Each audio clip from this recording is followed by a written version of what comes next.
જય સ્વામિનારાયણ. મારું નામ છે પ્રજાપતિ અનંત રસિકભાઈ. હું શ્રી આદિપુત્ર સ્વામિનારાયણ ગુરુકુળ શાળામાં અભ્યાસ કરું છું. હું ધોરણ 6 માં અભ્યાસ કરું છું. મારું નામ છે મારુલતા. હું ધોરણ 6 માં અભ્યાસ કરું છું. મારી શાળાનું નામ છે આદિપુત્ર સ્વામિનારાયણ ગુરુકુળ સ્કૂલ. આજે આપણે સમાનતા શિરા વિજ્ઞાન વિશે હું તમને થોડી માહિતી આપીશ.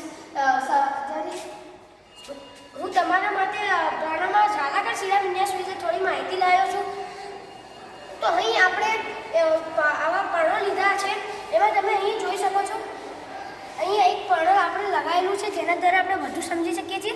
તમે અહીં વચ્ચે જોઈશો તો એક શિરા દેખાશે, જાડી છે, તેને આપણે મુખ્ય શિરા વિન્યાસ કહીશું. પછી અહીં જે બાજુમાં જાય છે એને ગૌણ શિરા વિન્યાસ કહેવાય છે.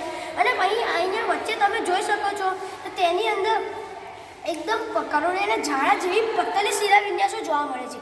એને પણ આપણે ગૌણ શિરા વિન્યાસ કહી શકીએ છીએ. આ મેળવવા માટે આપણા પાસે બે પ્રકારના રસ્તા છે. એક રસ્તો એવો છે કે આ આપણને કુદરતી રીતે બનેલું મળી શકે છે, પરંતુ એને બનતા ખૂબ વધુ સમય લાગે છે. જ્યારે આપણે બનાવવું હોય તો આધુનિક કેમિકલ રીતે આપણે તેને બનાવી શકીએ છીએ.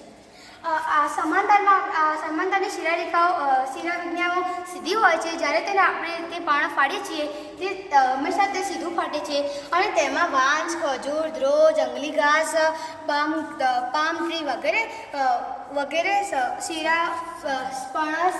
પર્ણોનો સમાવેશ થાય છે. અને અહીં આપણે આ સૂકા હતા, અહીં આપણે બીજા લીલા પણ લીધા છે જેની અંદર આપણે ઝાલાકાર જોઈ શકીએ છીએ.